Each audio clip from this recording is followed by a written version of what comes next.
Hello दोस्तों, आप सभी ने बच्चों को रोते हुए काफी बार देखा होगा और कभी कभी बच्चों का रोना माँ बाप को काफी परेशान कर देता है।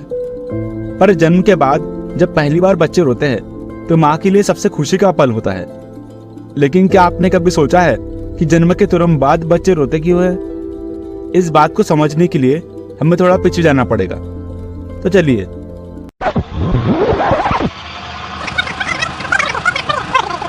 प्रेगनेंसी के दौरान जब बेबी माँ के पेट में होता है तो बेबी के लंग्स ही होते हैं जो सबसे लास्ट मैच्योर होते हैं।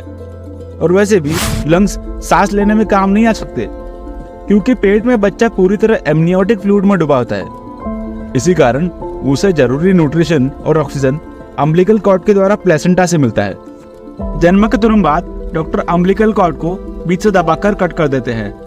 अब उसे माँ से कोई ऑक्सीजन नहीं मिल रहा होता, तब उनके लंग्स थोड़ा खुलने सिकुड़ने की शुरुआत करते हैं। पर कुछ मात्रा में फ्लूइड उनके लंग्स, सांस की नली, नाक, मुंह में बचा होता है जिसे बाहर निकालना जरूरी है। इस वजह से वो रोने की शुरुआत करते हैं ताकि फ्लूइड बाहर निकल जाए और वह ठीक से सांस ले पाए। इसी से समझ में आता है कि बेबी के लंग्स फिट है सांस लेने के लिए। पर क्या हो अगर बेबी तुरंत ना रोए?